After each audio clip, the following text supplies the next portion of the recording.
Hello everyone and welcome back. Tonight's video is 9 True Motel Horror Stories. What happened? During my stay still haunts me.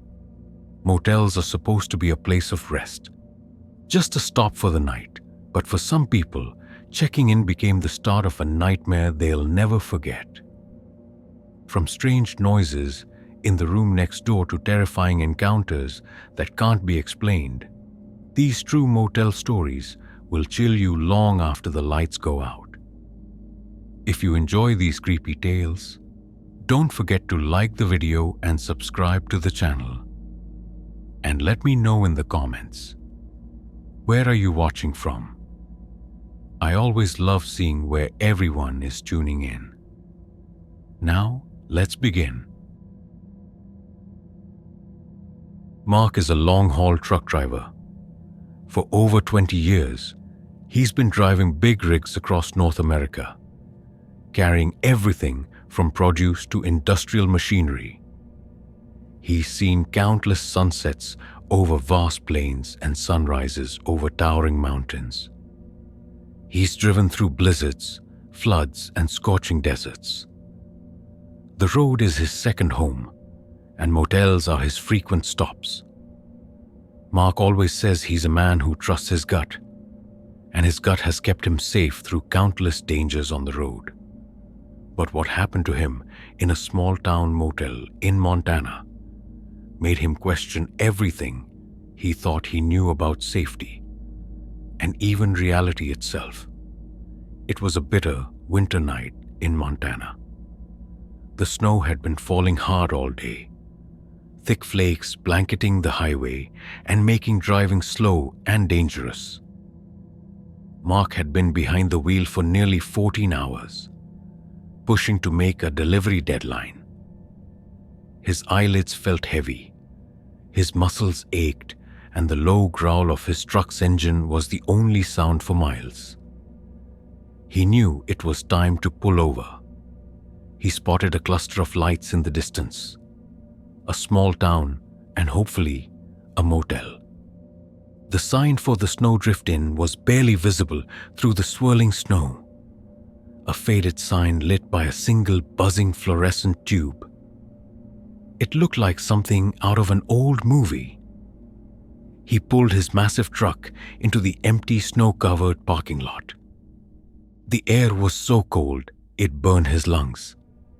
The motel office was tiny and smelled of pine cleaner and damp old wood. A very old woman with kind eyes and a face full of wrinkles checked him in. Her voice was raspy, like dry leaves crunching. "Room 7, she said, handing him a tarnished brass key with a heavy, old-fashioned keychain. "Ground floor, back corner, quieter there." Mark thanked her, the warmth of the office of a welcome change from the freezing wind outside. He grabbed his small duffel bag and a thermos of coffee, then headed out. Room 7 was exactly where the old woman said. It was on the far end of the single-story building, tucked away from the road. The snow was already piling up against the door. He pushed the key into the lock. It turned with a stiff click. Inside, the room was surprisingly warm, almost too warm. A blast of dry, hot air hit him. The heating vent hissed loudly in the corner. The room was small, with a single double bed, a tiny TV on a metal stand, and a wooden chair. The window looked out onto a thick grove of snow-covered pine trees.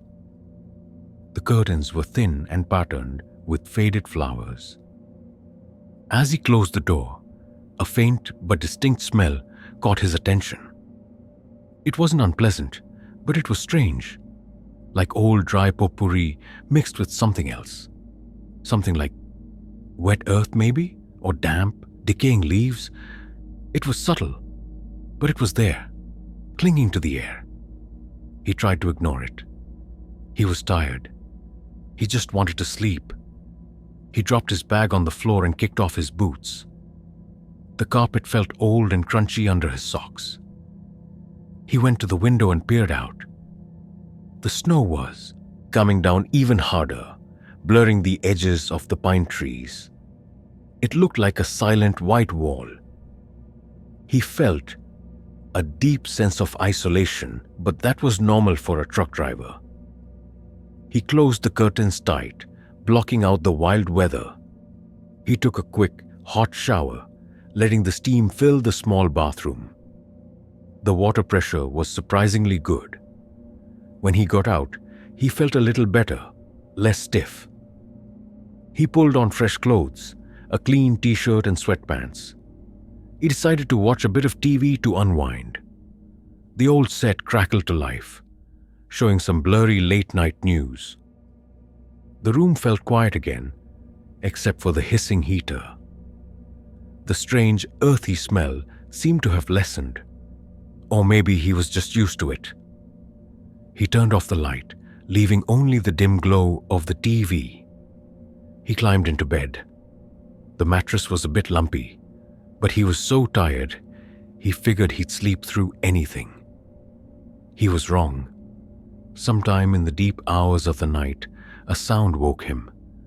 It was a rhythmic thumping, soft but clear, coming from somewhere outside the room.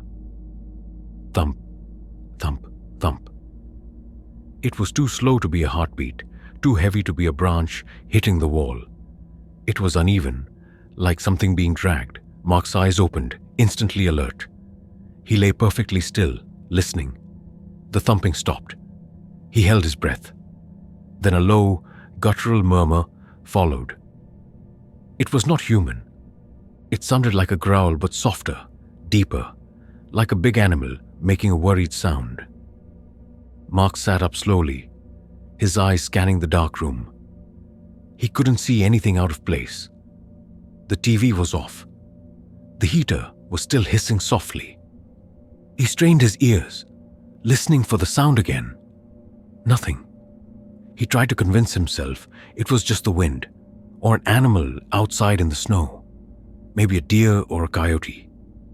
This was Montana after all. He lay back down, trying to relax. Then it started again. This time it was much closer.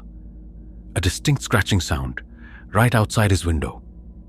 Scratch, scratch, scrape. It sounded like something with long claws dragging them across glass or wood. His blood ran cold. He remembered the faint, earthy smell from earlier. He remembered the old woman's kind but tired eyes. His trucker's gut, the one that had kept him safe for 2 decades, was screaming at him now.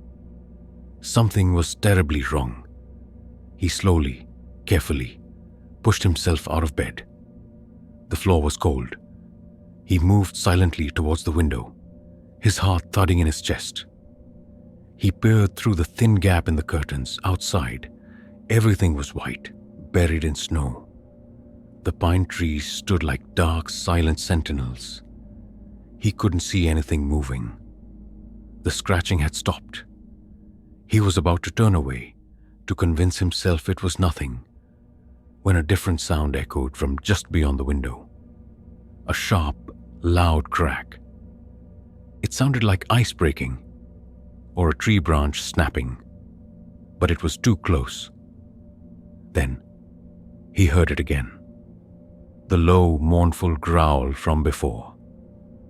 And this time, it was accompanied by something else.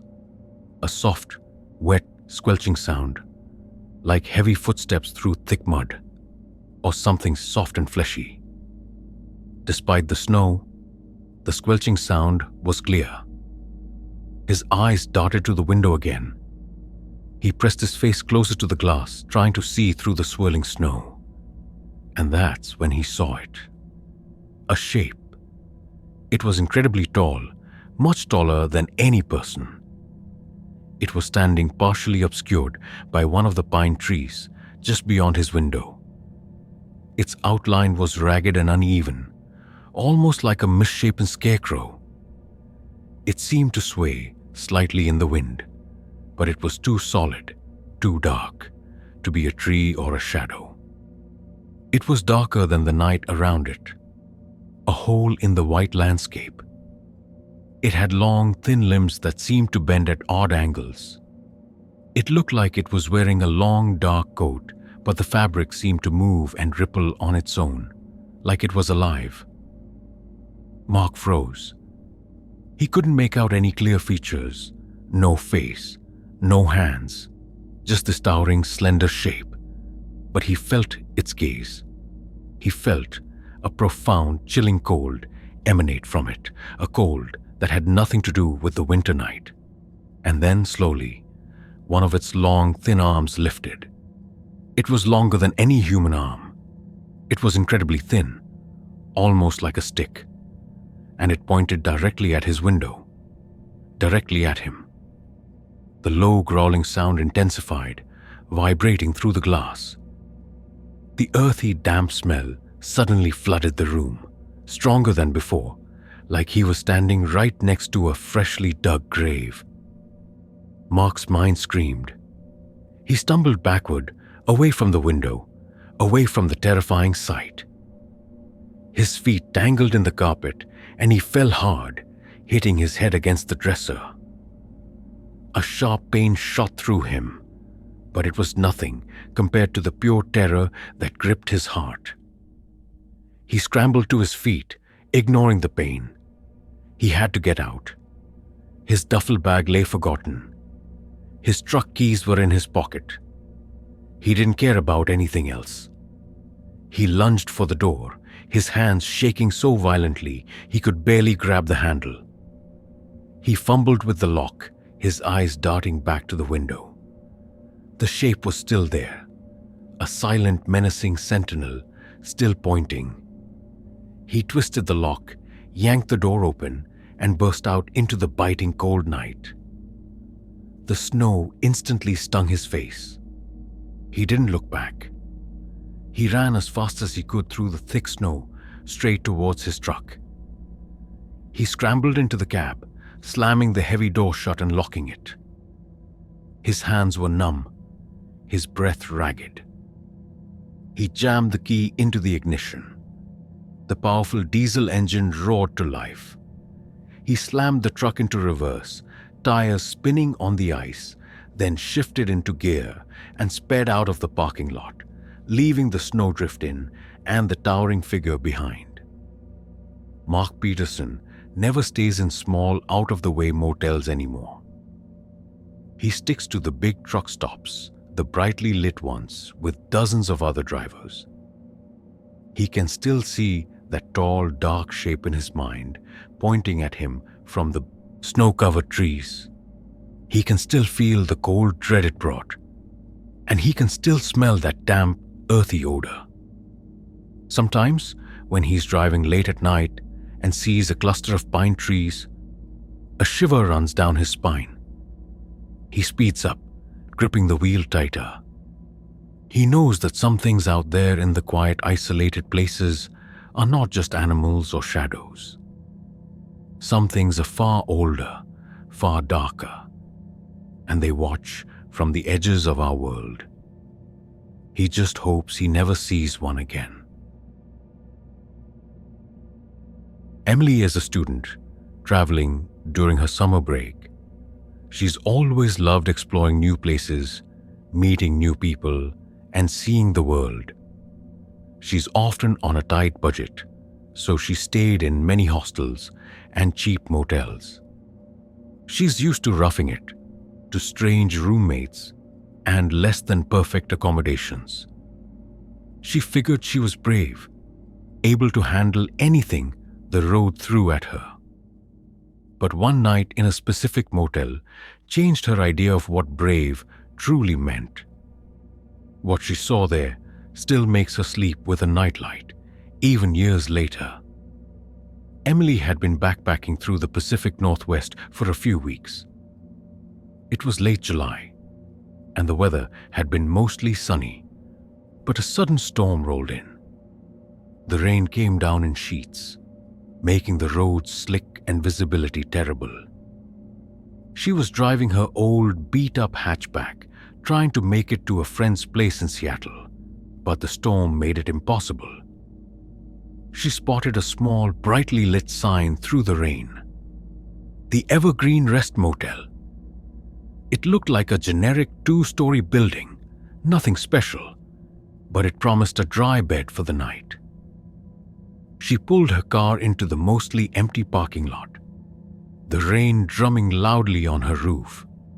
The motel office was surprisingly modern, clean, and warm.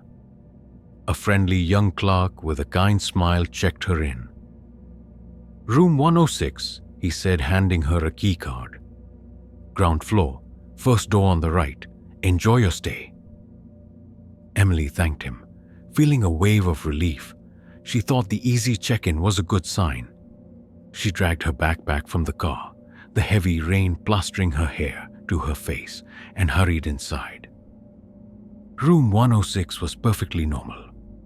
It had 2 double beds, a small table with 2 chairs, and a TV on the wall. The decor was simple: beige walls, brown carpet. The window looked out onto a small patch of grass and some dense bushes, beyond which was a thick forest. The heating was on, making the room feel cozy. There was no strange smell, no weird sounds. Emily felt her tension ease. This was exactly what she needed after a long, rainy drive. She dropped her backpack on one of the beds and went into the bathroom. It was clean, brightly lit, and modern. She took a quick, hot shower, letting the warmth soak into her bones. She put on fresh, clean clothes. She felt much better. She made herself a cup of instant coffee using the room's small coffee maker. She turned on the TV, flipping through channels until she found an old movie. She settled into one of the beds, propped up against the pillows, feeling safe and comfortable. She watched the movie for a while, feeling herself relax. The rain continued to patter against the window, a soothing sound. She must have fallen asleep because she woke up suddenly. The TV was still on, but it was just a blurry infomercial now. The room was dark, except for the glow of the screen. Her neck felt stiff. She stretched and glanced at the digital clock on the bedside table. It was 3:17 a.m. She groaned softly. She thought she'd sleep longer. As she lay there, trying to drift back to sleep, she noticed something. A sound. A faint, repetitive tap. It was coming from outside the window, just beyond the thick curtains. It sounded like a small twig, gently tapping against the glass. Tap, tap, she frowned. It was too regular, too precise, for a natural sound. The wind wasn't strong enough for that. She tried to ignore it, pulling the covers higher, but the tapping continued, relentless and soft. Tap, tap, tap. It felt like it was calling to her. Her eyes flickered open again. This wasn't normal. This wasn't just the wind. Her heart started to beat a little faster. She slowly, carefully, slid out of bed. The carpet was cold under her bare feet. She moved towards the window, silently. She stood beside the curtains, listening to the persistent tap, tap, tap. It was definitely coming from the glass. She hesitated, her hand hovering over the fabric. She felt a knot of dread tightening in her stomach. Every instinct told her not to look, but her curiosity and a growing sense of unease pushed her forward. With a slow, deliberate movement, she reached out and pulled back a tiny corner of the curtain. Just a small crack, enough to peek through. Outside, the rain had stopped. The night was still and dark. The forest loomed silently beyond the bushes. And there, pressed against the window pane, was a hand. It was a small hand, much smaller than an adult's, pale, almost white. Its fingers were long and slender, tipped with perfectly formed clean nails. It was tapping, gently but firmly, against the glass. Tap, tap, tap, Emily gasped. A silent, choked sound. She ripped her hand away from the curtain, letting it fall back into place, blocking the sight. Her heart was hammering. A child's hand in the middle of the night? Outside her motel room window, on the ground floor, facing the forest? That made no sense. This was a ground floor room, but it was still raised a little off the ground. A child would have to be standing on something to reach the window. She pressed her back against the wall, sliding down to the floor, her knees pulled up to her chest. She squeezed her eyes shut, trying to rationalize it. Maybe it was a prank. Maybe some teenagers messing around. But the image of that small, pale hand tapping so gently filled her with a profound, icy fear. Then the tapping started again. Tap, tap, tap. It was softer now, slower, but still there, right outside the glass. It felt like it was trying to get her attention, like it knew she was there. Emily slowly, hesitantly, opened her eyes. She stared at the curtain where the tapping was coming from. And then she saw it. A shadow moving behind the curtain. A small shadow, outlined against the faint glow of the night outside. It was moving up and down, as if something was slowly pressing its face against the glass, then pulling back, then pressing again. She couldn't breathe. Her mind screamed for her to run, to scream, to do anything, but she was frozen in place, paralyzed by a terror she had never known. The tapping paused. Then a new sound came through the glass, very faint, very soft. A whisper. It sounded like a child's voice, very young, almost humming a tune. But the tune was broken, uneven, a series of short, sharp, tuneless notes. And it wasn't singing words. It was just a sound. A breathy, unsettling whisper that seemed to press against the window, trying to get in. Emily wanted to scream, but no sound came out. She clamped her hands over her mouth, muffling any noise.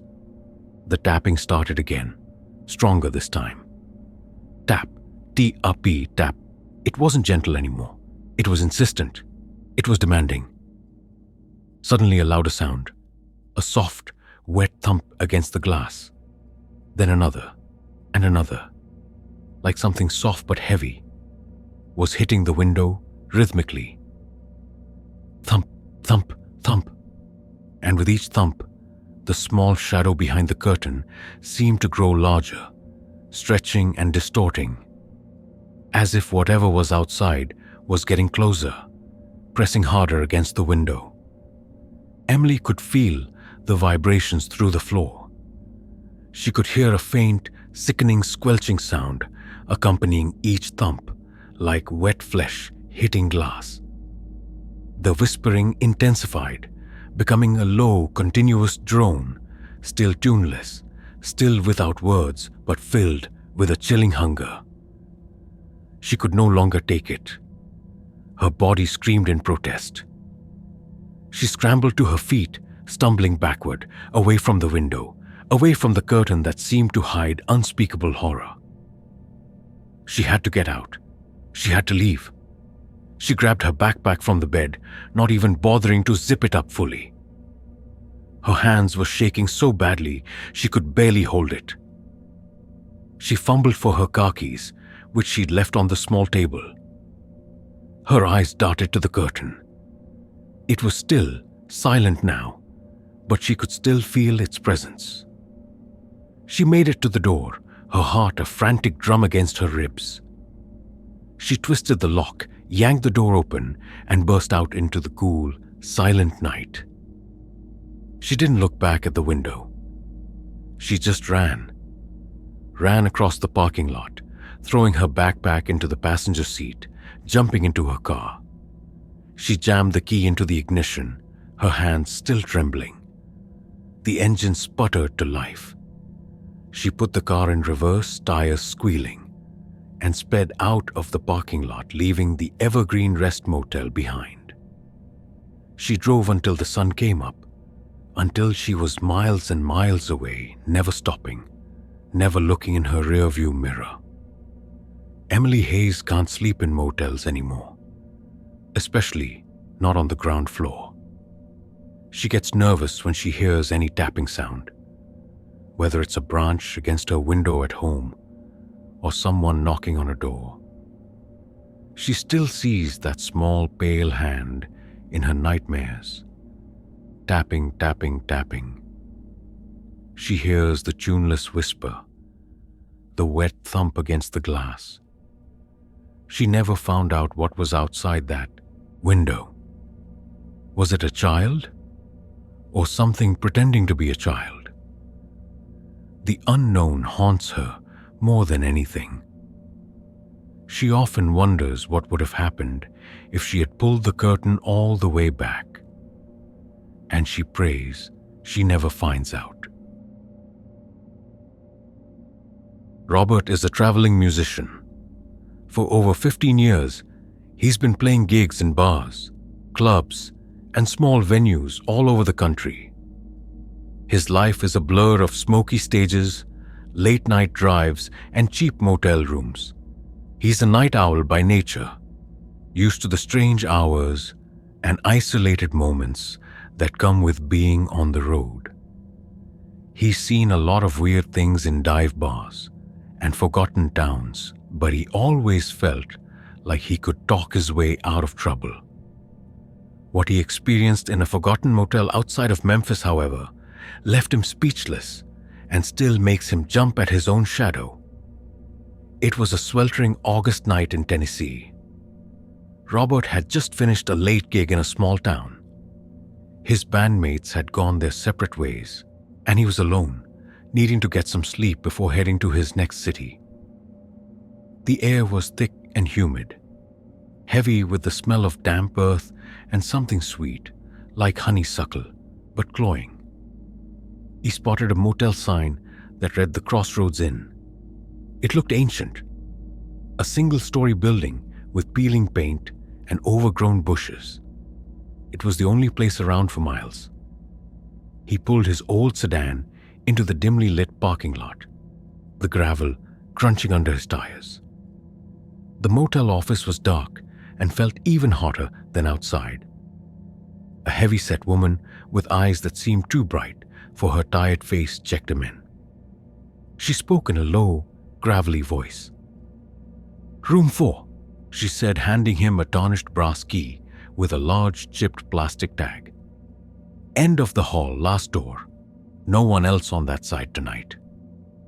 Robert thanked her, feeling a familiar mix of exhaustion and the slight unease that came with isolated motels. He grabbed his guitar case and duffel bag and headed down the shadowy corridor. Room 4 was at the very end. The air here felt strangely cold, a stark contrast to the oppressive heat outside. He pushed the key into the lock. It turned with a loud protesting groan.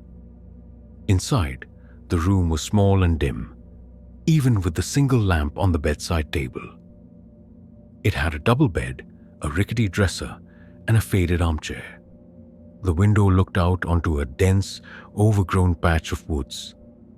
The curtains were drawn, thick and heavy, blocking any view. As he closed the door, a faint, almost sickly sweet smell caught his attention. It wasn't the honeysuckle from outside. This was something else, like very old sweet perfume mixed with something earthy and damp, almost like rot. He wrinkled his nose. He tried to ignore it, telling himself it was just an old motel. He dropped his duffel bag and carefully leaned his guitar case against the wall. He was tired, and the strange smell was just a minor annoyance. He unpacked a few things, then decided to take a quick shower to wash off the sweat and grime from his gig. The bathroom was tiny, and the water pressure was weak, but the water was hot. As he showered, he thought he heard a faint scratching sound coming from the room just beyond the bathroom door. He tried to dismiss it, blaming it on the old building, or maybe a mouse. When he finished, he wrapped a thin towel around his waist and stepped out. The scratching had stopped. The room was silent except for the hum of the small old air conditioner. He felt a weird chill despite the heat. The sweet, sickly smell was stronger now. He pulled on fresh clothes, a clean t-shirt and shorts. He sat on the bed, feeling the warm springs beneath him. He grabbed his phone, scrolling through social media, trying to unwind. The silence felt heavy, pressing in on him. He was about to turn off the light and go to sleep when he noticed something strange about the armchair in the corner. It was angled slightly differently than he remembered. He was sure he had left it facing the dresser.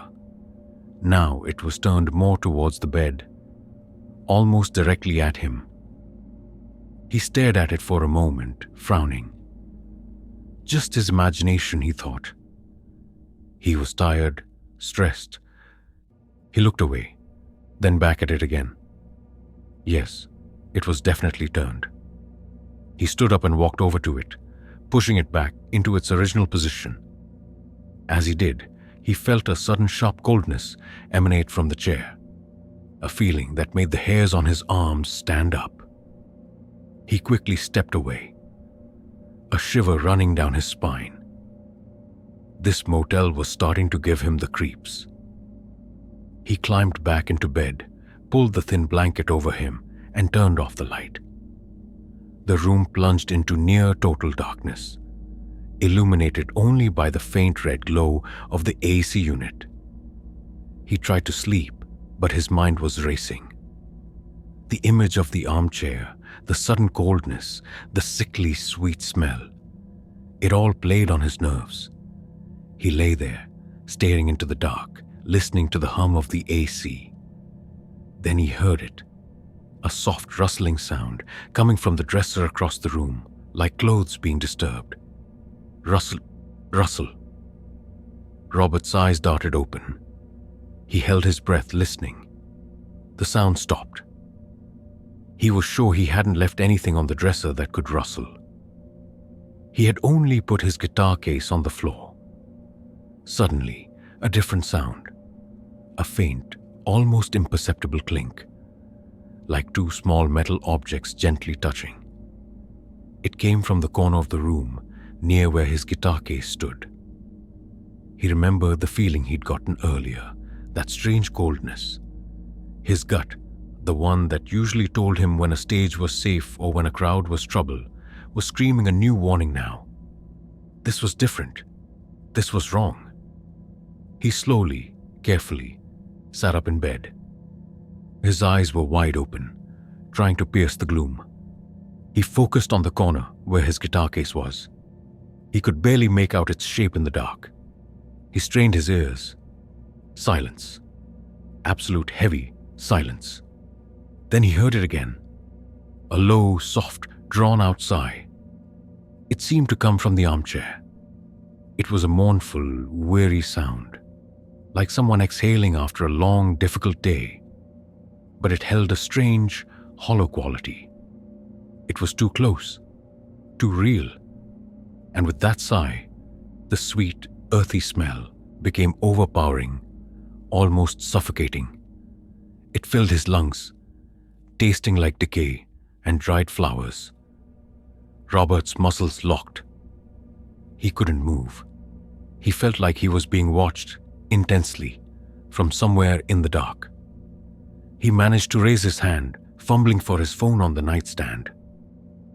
He gripped it tightly, his thumb hovering over the flashlight icon.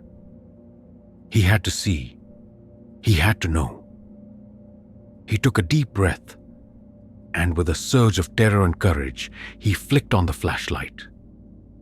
A beam of bright light cut through the darkness. It landed first on the armchair. It was empty. Then he moved the beam towards the dresser. Nothing. His heart was pounding. He slowly, carefully, moved the light towards the corner, where his guitar case was. And that's when he saw it. Standing beside his guitar case, just a few feet from his bed, was a figure. It was thin, almost skeletal, and it seemed to shimmer faintly in the flashlight beam, as if made of heat haze. It was wearing what looked like an old faded white dress, like something from a long ago time. Its hair was long and dark, hanging over its shoulders.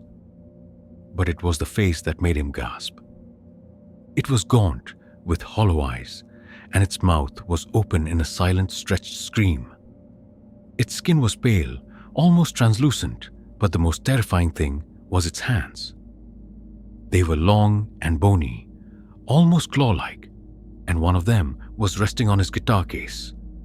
Its fingers were gently, slowly, tapping on the worn leather. Tap-yum, tap-yum, tap-yum. The same sound he'd heard earlier, the sound that had woken him, and it was wearing a ring on one of its fingers, a small silver ring. That was the faint clink he had heard. The figure didn't move. It just stood there, staring at him with those hollow, empty eyes, its mouth open in that silent scream. The sickly sweet, decaying smell was thick in the air around it. It felt like an electric current shot through Robert's entire body. He couldn't look away. He couldn't scream. He couldn't even breathe properly. The figure slowly started to turn its head. Its movements were stiff, jerky, like a marionette. Its head tilted, as if it was trying to understand him, to see him better. Its eyes, those dark, empty holes, seemed to bore right through him. A deep, bone-chilling cold washed over Robert, far colder than the AC. It felt like the air was being sucked out of the room. He felt a sharp, agonizing pressure in his chest, like something heavy was pressing down on him. His mind screamed at him to run, to flee, to escape this nightmare. With a superhuman effort, he managed to move. He threw the blanket off, scrambling out of bed. His legs felt like jelly. He kept the flashlight trained on the figure. It remained still, watching him, its mouth still open in that silent scream. He stumbled backwards, away from the bed, towards the door. He didn't care about his guitar. He didn't care about anything but getting out. He fumbled with the doorknob, his hands slick with sweat. He glanced back at the figure. It was still there, but now its head was tilted even further, almost impossibly far, and its mouth seemed to stretch even wider, the silent scream deepening. He finally got the door open, practically tearing it off its hinges. He burst out into the dark, silent hallway, leaving room 4 behind. He didn't stop to look back. He ran as fast as his shaking legs would carry him, out into the humid night. He jumped into his car, jamming the key into the ignition. The engine coughed to life. He put the car in reverse, tires spitting gravel, and sped out of the Crossroads Inn parking lot. He drove until dawn, until the sun burned bright and hot in the sky, chasing away the shadows. Robert Miller never stays in motels alone anymore. He always insists on shared rooms with his bandmates, even if it means less privacy. He still sees that silent, screaming face in his nightmares, the long, bony fingers tapping on his guitar case. He can still smell that sickly sweet, decaying odor sometimes, even in his own home. He often wonders what that figure wanted, what it was trying to tell him with its silent scream and gentle taps. He never plays in small towns or isolated venues anymore. He sticks to the big cities, the brightly lit places, where the shadows have less room to hide. He knows some things are better left undisturbed. Some melodies are not meant for human ears, and some screams are not meant to be heard, only felt deep in your soul. Clara is a historical researcher, traveling to small towns and forgotten archives to dig up old records and local legends. For over 8 years, she's been visiting places rich with history, often staying in charming but ancient inns or motels that haven't changed in decades. She loves the quiet, the feeling of stepping back in time. She's used to dusty books and the musty smell of old papers. She thought she understood the past, and that the past stayed in the past. But what she uncovered in a historic motel in rural Virginia made her realize that some histories are not only still alive, but actively hostile. Clara was on a research trip in a remote part of Virginia, looking into local folklore and forgotten family histories. It was a crisp autumn evening, leaves crunching under her feet. She had spent the day in a dusty county archive. She needed a place to stay, and the Old Mill House Inn was the only option for miles. It was a beautiful old building, originally a mill owner's home, converted into a motel in the 1950s. It had a welcoming porch and glowing windows. She felt a sense of excitement, imagining the stories the old walls could tell. She pulled her car into the small gravel parking lot. The inn's lobby was cozy, filled with antique furniture and a crackling fireplace. A friendly older woman with a warm smile checked her in. "Room 3, she said, handing Clara a heavy, ornate brass key. "Second floor, first door on the right. It's our quietest room, overlooks the old apple orchard." Clara thanked her, feeling pleased. She loved old buildings and quiet rooms. She carried her small suitcase and laptop bag up the wide, creaking wooden staircase. Room 3 was exactly as described. It was a charming room, decorated with floral wallpaper and dark wooden furniture. There was a comfortable-looking double bed, a writing desk, and a small sitting area near the window. The window itself was large, offering a clear view of a gnarled ancient apple orchard bathed in moonlight. The air in the room was cool and smelled faintly of old wood and dried lavender. Clara felt completely at ease. This was perfect for her research. She settled in, arranging her books and notes on the writing desk. She admired the view of the orchard. It looked peaceful and a little magical in the moonlight. She opened her laptop and started typing up her notes from the day, the gentle sounds of the old house settling around her. She felt a deep sense of calm. After a while, she closed her laptop, feeling tired but content. She brushed her teeth and got ready for bed. The bathroom was small but clean, with old-fashioned fixtures. She climbed into bed, pulling the thick patchwork quilt up to her chin. The bed was softer than she expected, and she quickly drifted off to sleep, lulled by the quiet of the old house and the rustling leaves outside. She woke abruptly, startled by a sound. It was very faint, coming from somewhere below her. A sound like a child humming. A very old, simple tune, almost like a lullaby. Her eyes snapped open. She listened intently. The humming stopped. Clara frowned. She knew this inn had no other guests on her floor. She was pretty sure there were no children staying there at all. She told herself it was probably just the old building, or maybe a dream. She closed her eyes, trying to go back to sleep. But then she heard it again, closer this time. Not humming, but a soft, rhythmic creaking. It sounded like an old rocking chair, slowly moving back and forth. Creak, pause creak. It seemed to be coming from the room directly below hers. She lay still, listening.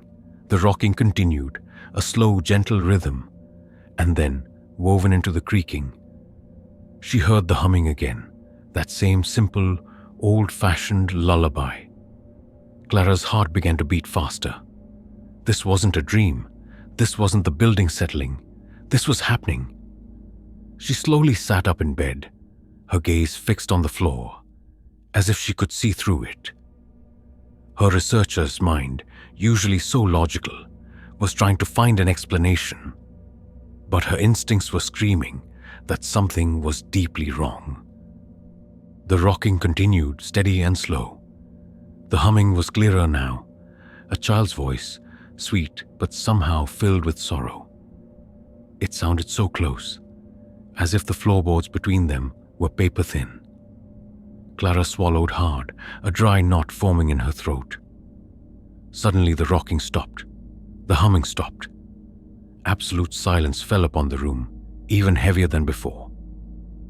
Clara held her breath, listening, her senses on high alert. Then a new sound from inside her own room. A faint thump.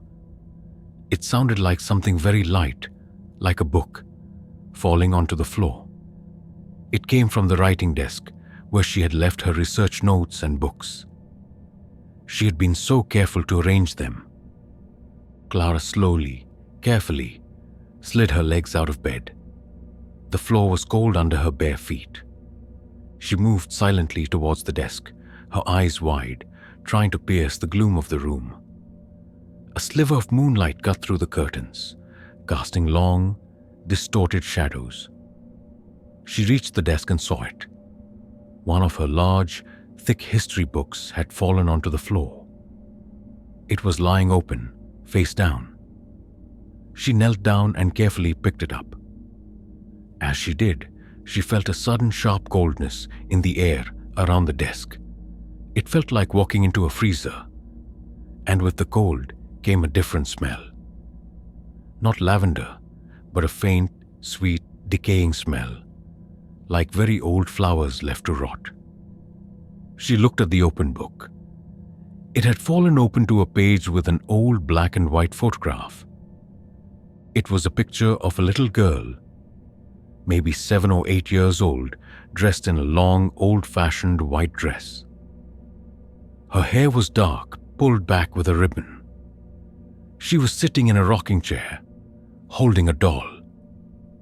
Her eyes, even in the faded photo, seemed sad, her expression solemn. The caption below the picture read, "Lillian May Henderson, circa 1888, died tragically at the Mill House, aged 8 inches. A shiver of profound terror ran through Clara. She was looking at a picture of a dead child, a child who had died in this very house. Her own research had brought her face to face with this grim history. She slowly stood up, holding the book. The cold intensified. The sweet, decaying smell was thick now. And then she heard it again. But this time, it was right behind her. A soft, breathy sigh, a child's sigh, and then the faint, melodic of a lullaby. It was right there, next to her ear. Clara screamed, a loud, raw, terrified scream that tore through the quiet of the old inn. She dropped the book, spinning around, her arms flailing. There was nothing there, just the cold, the smell, and the echoing silence of her own scream. But then, she saw it, in the reflection of the large window that overlooked the orchard, just for a split second, a faint, shimmering outline. A small, indistinct figure standing right behind her. It was translucent, like a wisp of smoke, but she could make out the shape of a child. And she could just discern a glimpse of a long, old-fashioned white dress. Its head was tilted slightly, as if observing her. Its presence was a profound, aching sorrow and an undeniable cold. Clara didn't wait. She didn't try to rationalize it. Every ounce of her logical scientific mind was gone, replaced by pure, primal fear. She stumbled backward, away from the window, away from the desk. She had to get out. Now. She bolted for the door, fumbling with the heavy brass key. Her hands were shaking so hard, she could barely hold it. She heard the soft thump of her book hitting the floor again, and then the distinct, slow creak, creak, creak of a rocking chair, coming from right behind her, in her own room. It was getting closer. She finally got the door unlocked, yanked it open, and burst out into the silent hallway. She didn't bother grabbing her suitcase or laptop. She didn't even look back.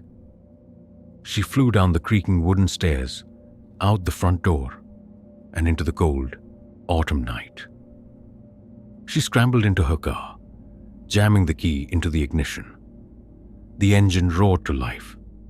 She put the car in reverse, tires spitting gravel, and sped out of the old Mill House Inn parking lot, not stopping until she was miles away, driving towards the safety of the highway. Clara Davies finished her research trip, but she never went back to the old Mill House Inn. She can no longer look at old photographs of children without a shiver. She still hears that mournful humming sometimes, that simple lullaby, when she's alone in a quiet room. The sweet, decaying smell of old flowers still sometimes catches her off guard, sending her into a panic. She knows now that some histories aren't just in books. Some spirits linger, tied to the places where they suffered, forever humming their sad, silent songs. She often wonders if Lillian May Henderson is still rocking in that chair, still watching visitors, forever trapped in her sorrow. And she hopes no one else ever stays in room 3. David is an overnight delivery driver for a logistics company.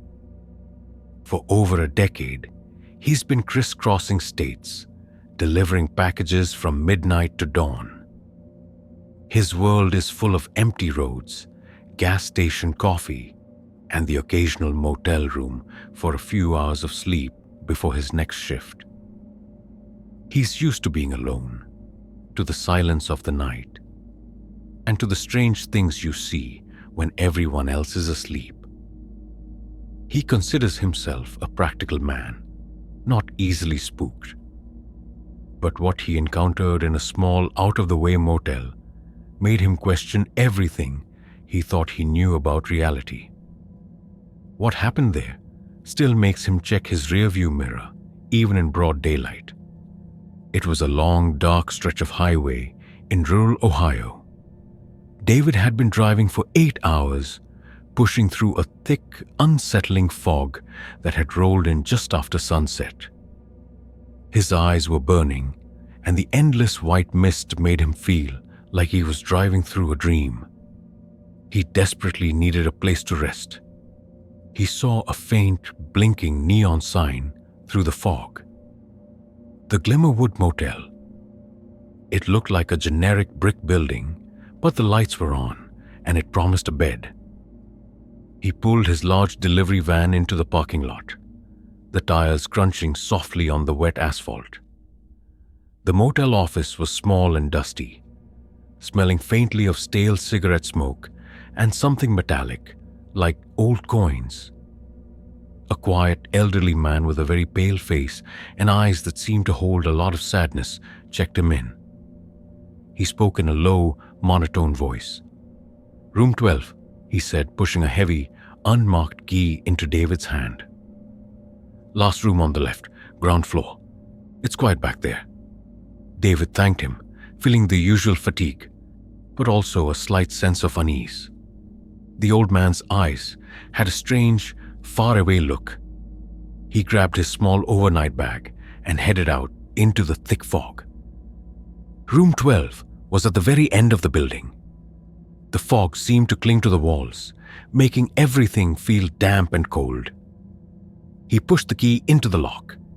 It turned with a soft click. Inside the room was simple and clean. It had a queen-sized bed, a small TV on a dresser, and a worn armchair. The window looked out onto a dense, dark grove of trees that disappeared into the fog.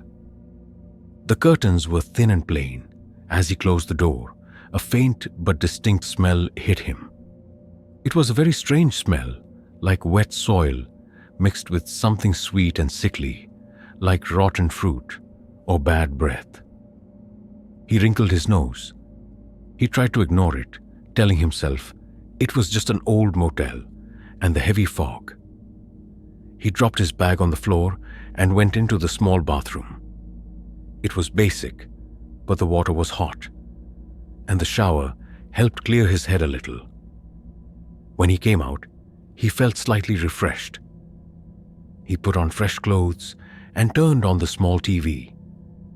It showed static at first, then a blurry old movie. He didn't really pay attention. He just wanted some background noise to break the heavy silence of the room. The strange, sweet, earthy smell seemed to fade slightly. He stretched out on the bed, feeling the soft mattress. He was so tired that he thought he would fall asleep instantly. He was wrong. He must have been dozing because he woke with a jolt. The TV was still on, but it was just static again. A loud hissing white noise filling the room. The room was dark, except for the flickering screen. He blinked, trying to clear his head. He reached for the remote, intending to turn it off. Then he heard it.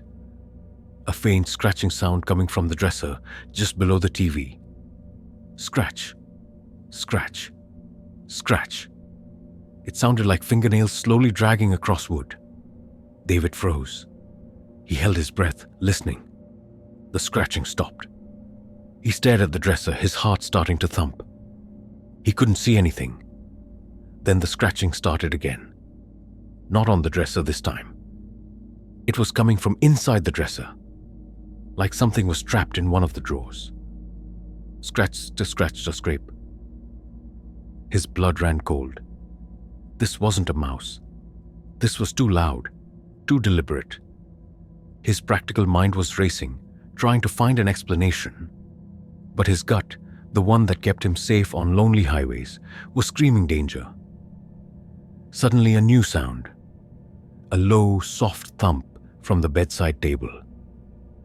He quickly turned his head. His phone, which he'd left charging, had fallen onto the floor, but it hadn't just fallen. It looked like it had been pushed. It was lying a few inches away from the edge of the table. He stared at it, then back at the dresser. The scratching had stopped. The room was utterly silent now, except for the loud hiss of the TV static. The sweet, earthy, sickening smell was back, stronger than before, making his stomach churn. He felt a deep, profound sense of unease, a cold dread creeping up his spine. He slowly, carefully sat up in bed. His eyes darted around the dark room. He couldn't see anything out of place, but he felt a presence. He felt like he was not alone. Then a new sound, a soft, wet click. It came from the bathroom. He had left the bathroom door slightly ajar. Now it was closing. Slowly. Click. The sound of the latch catching, like someone had just closed it from the inside. David's breath hitched. He had been alone in the room. He knew he had. His mind screamed. He had to get out, but his body wouldn't move. He was frozen, staring at the closed bathroom door. Then a low, guttural gasp came from behind the closed door. It was a wet, choking sound, like someone trying to breathe through water. It was not human. It was full of pain, but also something else. Something dark and predatory. David couldn't take it anymore. He scrambled out of bed, adrenaline coursing through his veins. He didn't care about his bag. He didn't care about his phone. He had to escape. He lunged for the room's main door, his hands shaking violently. He fumbled with the lock, his eyes darting back to the bathroom door. As he struggled with the lock, he heard a new, terrifying sound. The door to the dresser drawer, the one that had been scratching earlier, slowly started to creak open. A sliver of dark wood became visible. He finally got the door open, practically ripping it from its frame. He burst out into the thick, swirling fog of the night. He didn't look back at the room. He just ran through the parking lot, through the heavy fog, straight to his delivery van. He scrambled into the cab, slamming the door shut and locking it. His hands were shaking so hard he almost dropped the key. He jammed it into the ignition. The powerful engine roared to life. He threw the van into reverse, tires spinning on the wet asphalt, and sped out of the Glimmerwood Motel parking lot, not looking back. He drove all night, the fog clinging to his headlights, until the sun finally broke through, burning away the mist and the terror. David Chen changed his routes after that. He no longer drives through isolated, foggy areas at night. He always makes sure he stays in brightly lit, busy motels, if he has to stay in one at all. He still hears that wet, choking gasp in his nightmares, and the sound of fingernails scratching from inside a drawer. The sweet, sickly, earthy smell still sometimes catches him off guard, making him pull over and catch his breath. He often wonders what was in that dresser drawer and what was making that terrible sound behind the bathroom door. He still glances at his rearview mirror, convinced that something from that night might have followed him, lurking just beyond the edge of what he can see. He knows that some things are not meant to be seen, not meant to be heard, and certainly not meant to be encountered in the dead of night. Liam and Chloe Walker. They were on their honeymoon, driving across the country, enjoying the freedom of the open road. Liam is a graphic designer, Chloe a teacher.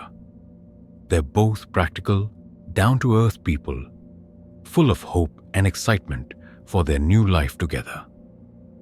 They always thought that shared experiences made them stronger, that they could face anything as a team. What they encountered in a rundown motel during a freak storm, however, tested their courage and their belief in what was real. What they saw there still causes them to cling to each other at night, haunted by an unspoken terror. It was their third week of honeymoon travel. They were driving through a remote part of Arizona, aiming for the Grand Canyon. A sudden violent thunderstorm rolled in, turning the clear desert sky into a churning mass of black clouds. The rain came down in sheets, and flashes of lightning lit up the desolate landscape. Visibility dropped to almost zero. They desperately needed to find shelter. Through the driving rain, they spotted a single, flickering neon sign: the Rattlesnake Motel. It looked old and worn, a single-story building with boarded-up windows on one end, but it was light and open. They pulled their car into the half-empty parking lot, the wind buffeting their vehicle.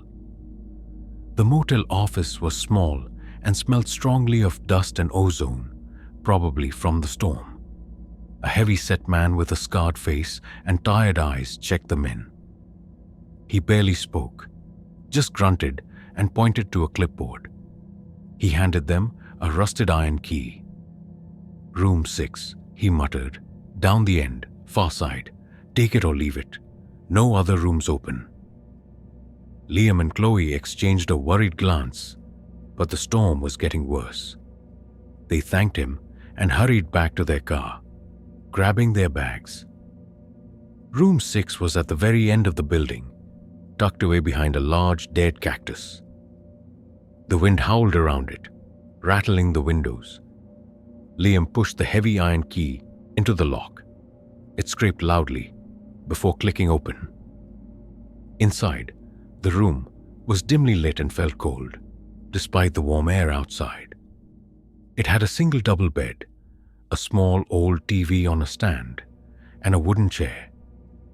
The window looked out onto a thick, thorny desert bush that thrashed in the wind. The curtains were thin and faded.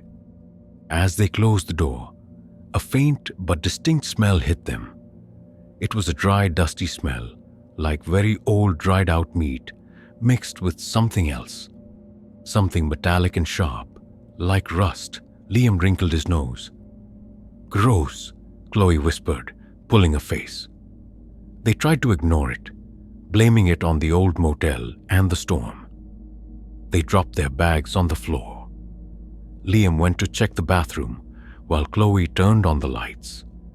The bathroom was basic and a bit grimy. They quickly decided to make the best of it. They unpacked a few things.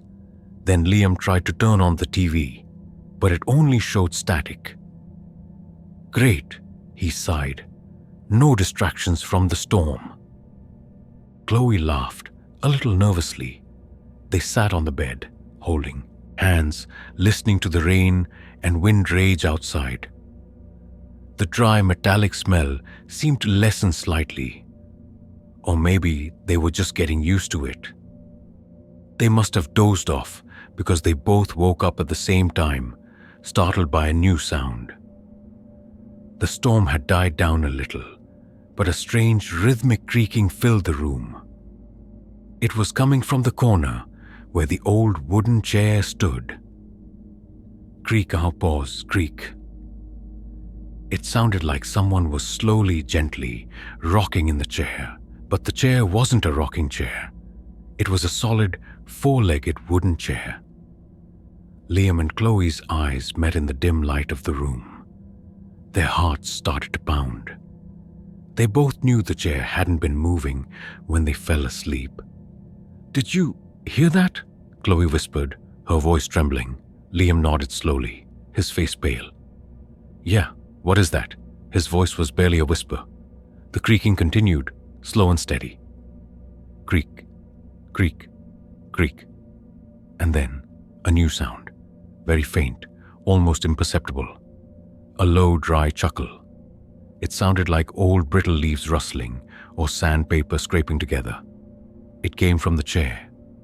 A cold shiver ran down their spines. This wasn't normal. This wasn't the wind. Suddenly, the creaking stopped. The chuckle stopped. The room plunged into absolute silence, except for their frantic breathing. Liam reached for Chloe's hand, gripping it tightly. They stared at the chair, their eyes wide with fear. Then they heard it. A soft thump from under the bed, like something heavy and soft had just dropped onto the floor, right beneath them. They both yelped, a small choked sound. The dry metallic smell was overpowering now, burning their noses, tasting like dust and blood. Liam slowly, carefully, slid off the bed, pulling Chloe with him. They huddled together, pressed against the far wall, their eyes fixed on the empty chair, then darting to the space under the bed. What was that?" Chloe whispered, tears starting to well up in her eyes. Liam shook his head, unable to speak. His instincts were screaming at him to run, to get them both out of this place. Suddenly, a louder sound.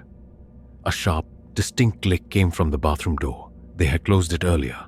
Now, it slowly started to open. Just a crack at first, then wider. Creak, creak. And in that widening gap, in the heavy darkness of the bathroom, they saw a shadow move. A tall, thin, distorted shape, impossibly bent. It was darker than the shadows around it, a solid blackness that seemed to absorb all light.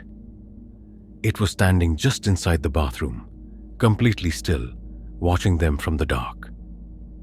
Liam's breath caught in his throat. He pulled Chloe closer, shielding her with his body. He couldn't make out any features, but he felt its gaze. A malevolent, ancient presence that filled the room with icy dread. The dry metallic smell was so strong now, it made him gag. Then the chuckle started again. Louder this time. A dry rattling sound that seemed to come from everywhere and nowhere at once, filling their heads, pressing in on their minds. It was a sound of immense cruelty, of ancient amusement at their fear. Suddenly, the bathroom door swung open fully, revealing only deeper, heavier darkness, and from that darkness, the figure slowly stepped out. It was incredibly tall and thin, like a skeletal scarecrow draped in dark, tattered cloth. Its limbs were long and spindly, bending at unnatural angles. Its head was small, barely a bump on its neck, and its face was a blur of distorted features. But they could see 2 pinpricks of glowing, reddish light where its eyes should be. It didn't walk. It glided, moving without a sound, except for a faint, rustling whisper, like dry leaves scuttling across a barren floor. It moved towards the bed, towards the spot where they had been sleeping. It raised one long, bony arm, its hand a collection of impossibly long fingers, and pointed a single, long, sharp finger at the indentation on the pillow where Chloe's head had rested. The dry, rattling chuckle intensified, coming directly from the figure now. It was like broken glass scraping together. The glowing red pinpricks of its eyes seemed to grow brighter, burning into them. Liam screamed. It was a raw, primal scream, full of terror and desperation. He grabbed Chloe's hand and yanked her towards the door. "Run! Chloe, run!" he yelled, his voice cracking. They scrambled across the room, never taking their eyes off the terrifying figure. It remained by the bed, still pointing at the pillow, its dry chuckle filling the air. Its head tilted, as if observing their frantic escape. They made it to the door, fumbling with the rusted key. Their hands were shaking so violently they could barely grip it. The figure took one slow, gliding step towards them. Another dry, rattling laugh echoed.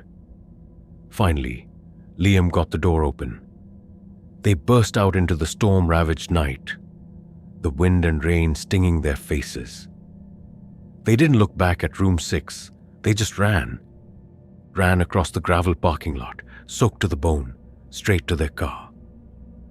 Liam fumbled with the keys, jamming it into the ignition. The engine roared to life. He threw the car into reverse, tires spinning wildly on the wet gravel, and sped out of the Rattlesnake Motel parking lot, not stopping until they were miles away, driving into the fading storm and the first hints of dawn. Liam and Chloe Walker never talk about that night in detail. They avoid remote motels, always opting for well-known chains in busy towns. They still have nightmares about that tall, gaunt figure, its glowing red eyes, and that dry, rattling chuckle. The smell of old dried meat or rust can still send them into a panic. They know now that some places hold old, unspeakable things that are ancient and malevolent, and they watch from the shadows, waiting for the unwary. The honeymoon was supposed to be a journey of love, but it also became a journey into the darkest corners of their fears, leaving them forever changed, forever clinging to each other for warmth and safety. Gary has been working for touring bands for over 25 years. He's seen it all: packed stadiums, empty dive bars, and countless nights spent in faceless motels. He's a gruff, no-nonsense kind of guy, not easily fazed by much. He prides himself on being practical, always looking for logical solutions to problems, whether it's a broken amp or a flat tire in the middle of nowhere.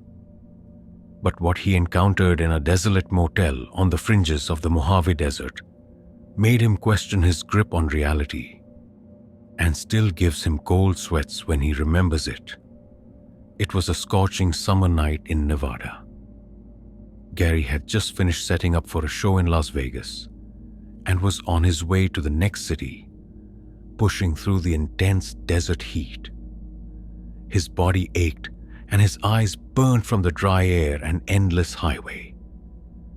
He spotted a blinking, half-broken sign for the Mirage Sands Motel. It looked like a relic from another era, a faded single-story building surrounded by nothing but sand and sparse scrub brush. It was the only place for miles.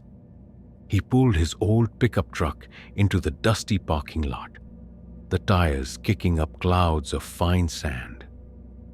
The motel office was dim and smelled faintly of stale cigarettes and something sweet, like cheap air freshener trying to hide a worse odor. A young man, barely out of his teens, with eyes that looked too tired for his age, checked him in. He spoke in a flat, emotionless voice. "Room 9, he said, handing Gary a heavy chipped key card. "Back corner, overlooks the old well. Quietest spot." Gary grunted his thanks, feeling the familiar weariness, but also a slight sense of unease. The kid seemed too detached. He grabbed his small duffel bag and headed out. Room 9 was at the very end of the building, tucked away from the road. The desert wind whispered around it, stirring up dust. He swiped the key card. It beeped, and the door clicked open. Inside, the room was small and stiflingly hot, even with the small rattling AC unit struggling in the corner. It had a single bed, a tiny TV on a dresser, and a plastic chair. The window looked out onto a patch of dry, cracked earth and a very old stone well with a rusted metal cover. The curtains were thin and yellowed. As he closed the door, a very faint, almost imperceptible smell caught his attention. It was a dry, powdery smell, like old dust mixed with something else. Something like rust or old dried blood. It was very subtle, barely there, but it made him wrinkle his nose. He tried to ignore it, blaming it on the desert dust and the age of the motel. He dropped his bag and kicked off his boots. He went to the window and peered out at the well. It looked ancient, almost like a forgotten monument. He closed the thin curtains, blocking out the heat and the view. He took a quick cold shower, trying to wash away the heat and the dust. The water pressure was terrible, but it was refreshing. When he came out, he felt a little better. He put on fresh clothes. He tried the TV, but it was just static. "Figures," he muttered. He just wanted to get a few hours of sleep before his next long drive. He lay down on the bed. The mattress was hard, the sheets thin. He pulled the covers up to his chin. He hoped sleep would come quickly. He was wrong. He must have been drifting off because he woke with a jolt, a sound, a soft rhythmic thump, thump, thump. It was coming from outside the window, from the direction of the old well. It sounded like someone was hitting a dry, hollow surface with something soft. Thump, thump, pause, thump. His eyes shot open. He held his breath, listening. The thumping stopped. Gary frowned. What was that?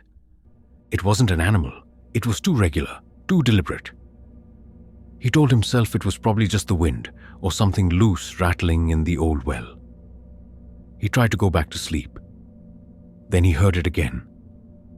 This time, It was closer. A faint, low whisper. It sounded like many voices, barely audible, just beyond his hearing, like a dry rustling of old paper or hushed secrets being shared in the desert night. It seemed to come from all around the room, from the walls, from the air itself. His heart started to beat faster. His practical mind was racing, trying to find a logical explanation, but his gut was telling him to get out. Suddenly, a new sound. A sharp, distinct clack. It sounded like two dry bones hitting together. It came from the corner of the room, near the plastic chair. Gary slowly, carefully, sat up in bed. His eyes darted to the chair. It was empty. The whispering continued, a soft, unsettling drone. The dry, dusty smell, mixed with that faint metallic hint, was stronger now, making his mouth feel dry and chalky. He slowly, carefully, slid out of bed. His feet hit the cold floor. He moved silently towards the window, his eyes wide, trying to pierce the gloom. He peered through a tiny gap in the thin curtains. Outside, the desert night was still and dark. The old well stood silent under the moonlight. He couldn't see anything moving, but the whispering seemed to be coming from the well itself now. A soft, dry chorus of unseen voices. And then he saw it. Standing beside the well, perfectly still, was a figure. It was incredibly thin, almost skeletal, and seemed to shimmer faintly in the moonlight, like heat rising from the desert floor. It was tall, taller than any human, and its limbs were impossibly long and spindly. It looked like it was wearing old tattered rags that flapped gently in the faint breeze, but the material seemed to be made of dry, decaying flesh, or something equally horrifying. Its head was small, almost featureless, but he could make out two glowing orange pinpricks where its eyes should be. Gary gasped, a silent choke sound. He ripped his hand away from the curtain, letting it fall back into place, blocking the sight. His heart was hammering against his ribs, a frantic drum in his chest. A deep, bone-chilling cold washed over him, far colder than the desert night. He had never felt such a profound ancient malice. The whispering intensified, becoming a low, guttural chant, a cacophony of dry, rasping voices that seemed to fill his head, pressing in on his mind. The thump, thump, thump sound from the well started again. Louder now, more insistent, like something desperate trying to get out. Suddenly, a new sound. A sharp, loud crack from the door. It wasn't the lock. It was the wood itself. Like something had hit it from the outside with tremendous force.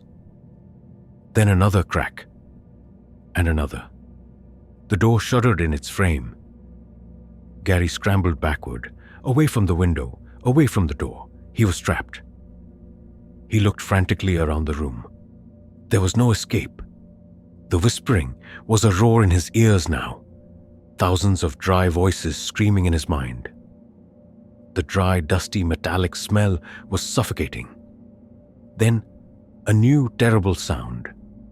A long, drawn-out screech. It came from the door, like metal being torn or wood splitting apart. A splintering sound. The door buckled inward. A large crack appeared, running down the middle of the door, and through that crack, he saw it. One of those long, impossibly thin, bony fingers. It was pushing through the crack, slowly, stretching, reaching.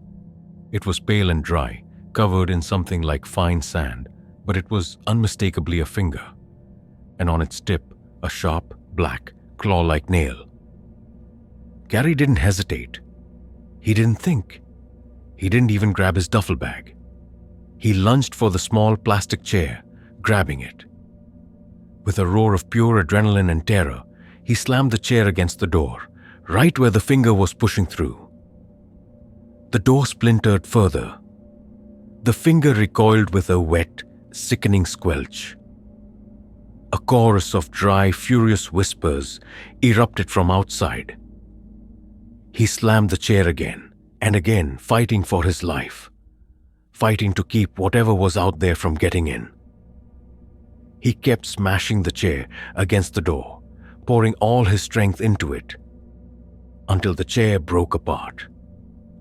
The whispers outside intensified into a furious, dry shriek. He could hear scraping, thumping, and cracking sounds all around the room, from the walls, from the ceiling, from the window. It felt like the entire motel was under attack. He saw the door buckle again. He knew he couldn't hold it. He glanced frantically around the room. The window! He didn't care how high it was. He didn't care about the thorny bushes. He had to get out. He ran to the window, fumbled with the thin curtains, and ripped them open. He slammed his fist through the glass, sending shards flying. He didn't feel the cuts. He didn't feel the pain. He climbed through the broken window, scrambling out into the desolate desert night, landing hard on the sand. He didn't look back at Room 9. He didn't look back at the Mirage Sands Motel. He ran as fast as his legs would carry him, through the deep sand, away from the motel, away from the whispers, away from the thing that had tried to get in. Gary never stays in motels alone anymore. He often drives all night, no matter how tired he is, preferring to sleep in his truck at brightly lit truck stops.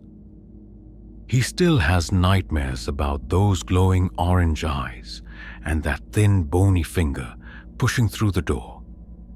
He can still smell that dry, dusty, metallic scent sometimes, making his skin crawl. He knows now that some places in the desert hide ancient, hungry things that have been waiting for visitors for a very long time. He often wonders what was in that well and why it wanted to get into his room. He just knows he escaped, barely, and he prays he never encounters anything like it again. He believes some places are cheap because the previous guests never lived to leave bad reviews.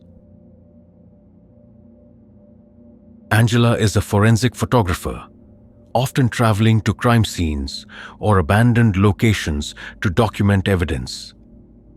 For over 10 years, she's seen the darkest aspects of human nature, from the gruesome to the simply heartbreaking.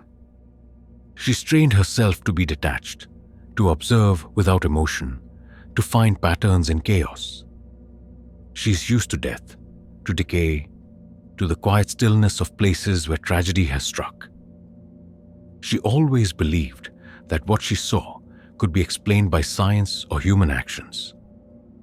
But what she experienced in an old motel room, far from any crime scene, made her question everything she thought she knew about the line between life and death.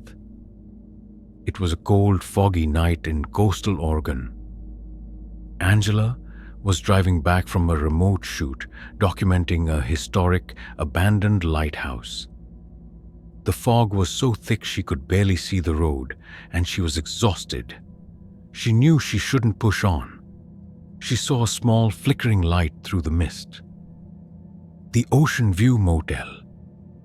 It looked like a typical 2-story seaside motel, a bit weathered but clean enough.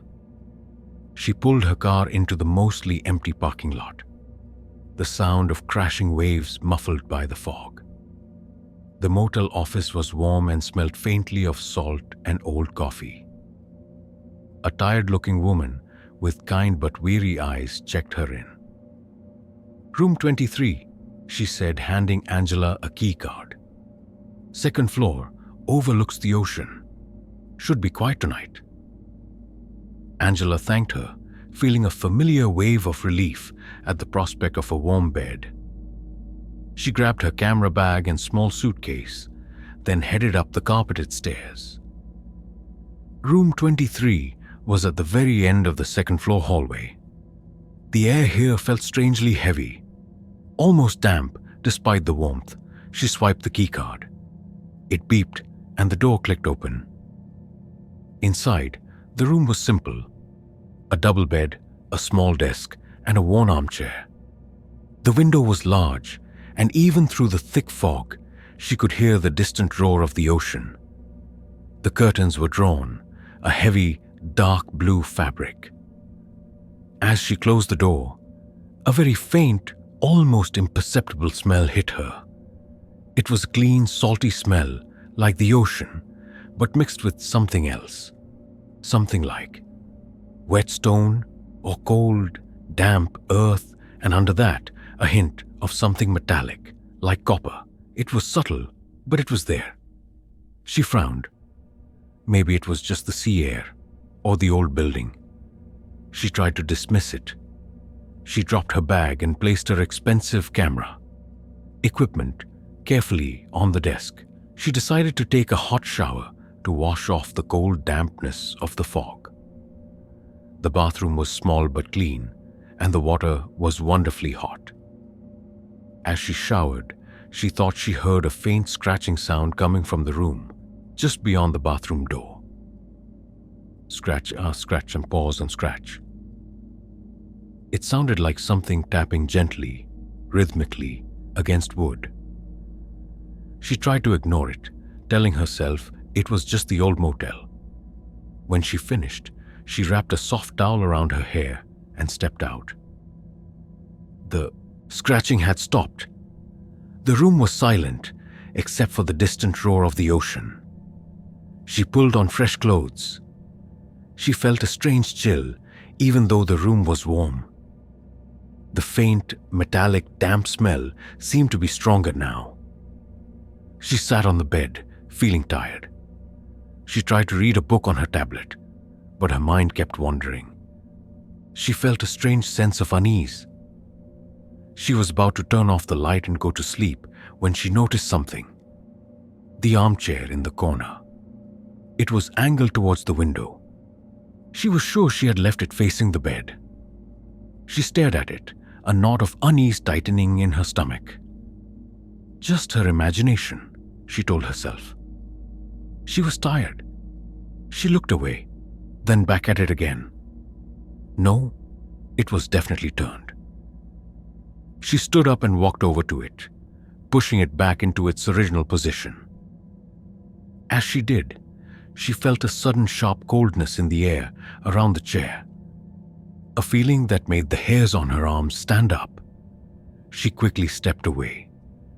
She felt an almost palpable sense of sorrow emanating from the chair, a heavy, quiet sadness. She climbed back into bed, pulling the covers up, and turned off the light. The room plunged into darkness, illuminated only by the faint glow of the distant fog-piercing light from the lighthouse. She lay there, wide awake, listening to the roar of the ocean. The cold spot near the chair seemed to linger. The faint, metallic, earthy smell was stronger now, making her feel nauseous. Then she heard it. A soft, wet drip, drip, drip. It was coming from the bathroom. She had closed the bathroom door tightly. It sounded like water dripping, but it was too slow, too heavy, too rhythmic to be a leaky faucet. Drip, drip, pause, drip. Angela's eyes darted to the bathroom door. Her heart began to pound. This wasn't normal. This wasn't water. Her forensic mind, usually so good at finding logical explanations, was failing her now. Her instincts were screaming. Suddenly a new sound. A low, mournful gasp. It came from inside the bathroom. A wet, choking sound filled with deep sorrow and pain. It was not human. It sounded like someone trying to breathe through water, or through something thick and heavy. Angela was frozen, staring at the bathroom door. The dripping continued. The wet, choking gasp came again, closer this time, and then a faint, wet slithering sound, like something heavy and damp moving slowly across the tiled floor. Then the bathroom door slowly started to creak open. Just a sliver at first, then wider. Creak, creak, creak. And in that widening crack, she saw it. A deep, heavy darkness, darker than the shadows, darker than the room should be. And then a hand. A pale, almost translucent hand, dripping with what looked like dark, viscous water, slowly emerged from the opening. Its fingers were long and slender, and on one finger, a tarnished silver ring. It was slowly reaching out into the room. Angela screamed, a raw, piercing scream that echoed through the quiet motel. She scrambled out of bed, adrenaline coursing through her veins. She didn't care about her camera equipment, her bags, nothing. She had to get out. She ran for the main door, her hands shaking so violently she could barely grip the doorknob. She glanced back at the bathroom door. The hand was fully extended now, dripping black water onto the carpet. And from the darkness behind it, two glowing pale blue eyes emerged, staring directly at her. They were filled with an ancient, unbearable sorrow and a terrifying hunger. She finally got the door open, yanking it wide. She burst out into the silent hallway, her scream still echoing. She didn't look back at room 23. She ran down the stairs, out into the thick, cold fog, not stopping until she reached her car. She fumbled with the keys, jamming it into the ignition. The engine roared to life. She threw the car into reverse, tires squealing on the wet asphalt, and sped out of the Ocean View Motel parking lot, not looking back, not caring where she was going, just away. She drove all night, the fog clinging to her headlights, until the sun finally broke through, burning away the mist and the terror. Angela Reed never stays in motels on the coast anymore. She sells her forensic photography and works only in brightly lit, busy studios. She still sees those pale blue, sorrowful eyes in her nightmares, and that dripping hand reaching out from the darkness. She can still smell that faint, metallic, earthy scent sometimes, making her feel cold and damp. She knows now that some places hold on to the dead, and some spirits are so full of sorrow and hunger that they can reach across the veil. She often wonders what tragedy befell that room, what made those eyes so sad, and what that hand was reaching for. She just knows that some communications are not meant to be heard by individual minds, but by entire species. And some places are cheap because the previous guests never lived to leave bad reviews. Michael Kim was a commercial photographer specializing in old buildings and abandoned places. For 25 years, he had explored forgotten mills, decaying mansions, and derelict hotels, always seeking the perfect shot. He was patient, meticulous, and had an eye for the eerie beauty in decay. He often spent nights alone in these haunting locations, his camera his only companion. He considered himself immune to ghost stories, believing everything had a logical explanation. But his investigation into the Blackwood Lodge in a remote region of Maine broke his skeptical facade, leaving him with a deep-seated fear that no photograph could ever capture. It was late autumn, and Michael was on assignment, documenting a series of historic inns and motels for a local tourism board, many of which had fallen into disrepair.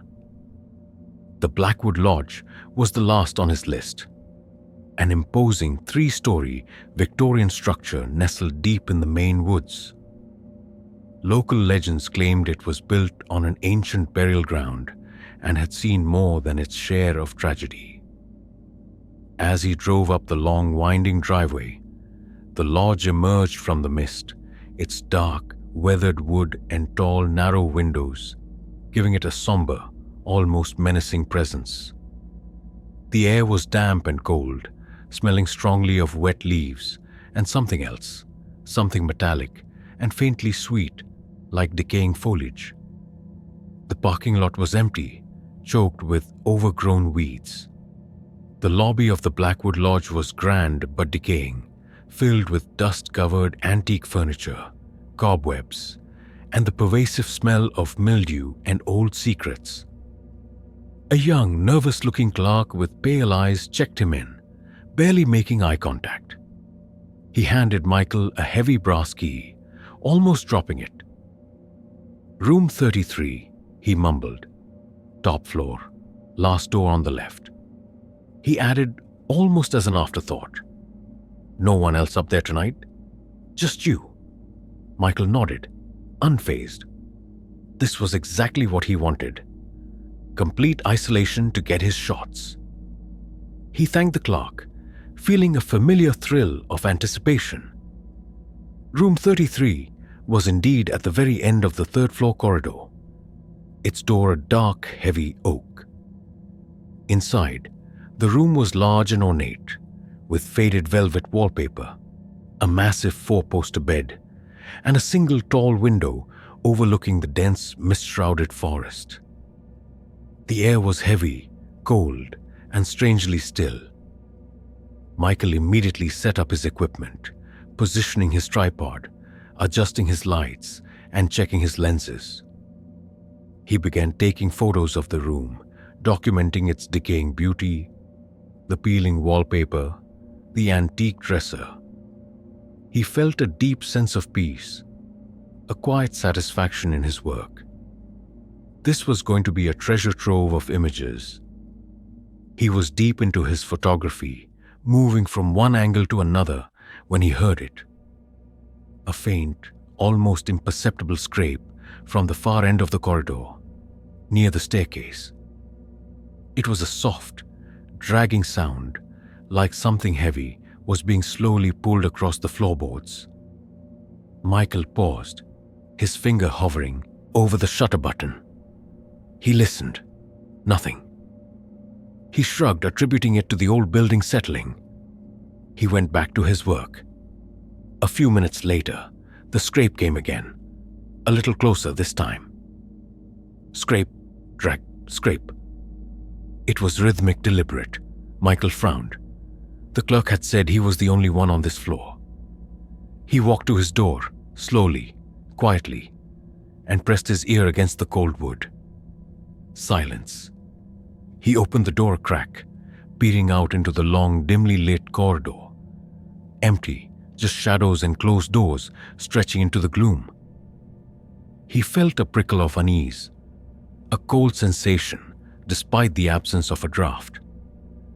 He told himself it was just his imagination, a byproduct of spending so much time in eerie places. He closed the door, locking it, and returned to his photography. But he couldn't shake the feeling of being watched. He kept glancing towards the door, then the window. Then he heard a new sound. It was a low, mournful sigh, coming from directly beneath his bed.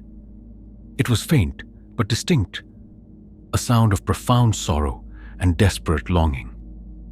Michael's blood ran cold. This was no building settling, no imagination. His instincts were screaming that something was deeply wrong. He dropped his camera, his hands trembling. He backed away from the bed, his eyes wide, fixed on the space beneath it. The air in the room grew heavy, colder, and the metallic, sweet smell intensified, becoming cloying and nauseating. He could almost feel a cold breath on his ankles. He grabbed a heavy tripod, holding it like a club, though he knew it would be useless against something unseen. The mournful sigh returned, louder now, a drawn-out lament that filled the room, making the hair on his arms stand on end. Then from the window, he saw it, a faint, shimmering reflection in the glass, superimposed over the dark forest outside. It was a face. Not a normal face, but distorted, elongated, with eyes that seemed to glow with a dull, reddish light. It was pressed against the glass from the outside, its features smudged and blurred, as if seen through rippling water. Michael gasped. The face stared at him, its mouth open in a silent scream. And as he watched, a long, impossibly thin finger, tipped with a black razor-sharp nail, slowly began to trace a pattern on the condensation that had formed on the window pane. It drew a single, looping symbol, ancient and terrifying, before slowly fading away as the face retreated into the mist. Michael screamed, a choked, terrified sound. He stumbled backward, away from the window, his mind reeling. The face, the symbol. It was too real, too horrifying.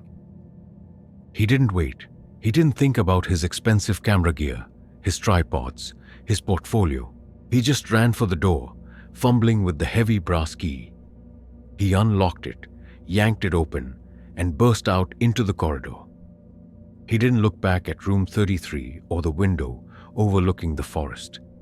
He ran down the stairs, 3 flights, his heart pounding, his legs burning, and burst out of the Blackwood Lodge into the cold, misty night. He didn't stop running until he reached his car, threw himself inside, and sped away, leaving the silent screams and the ominous symbols behind. Michael came never photographed an abandoned building again. He switched to commercial product photography, far away from anything old or remote. The memory of room 33 at the Blackwood Lodge still haunts him, especially the distorted face at the window and the chilling symbol it drew. Every time he sees mist or fog, a cold shiver runs down his spine, and he feels the unseen eyes watching him. He knows that something ancient and malevolent dwells in that lodge, something that leaves its mark not just on glass, but on the very soul. And he knows it's still there, waiting in the misty woods, watching for the next curious soul to capture its decaying beauty. Some places are cheap not because they are run down, but because the previous guests were never able to leave.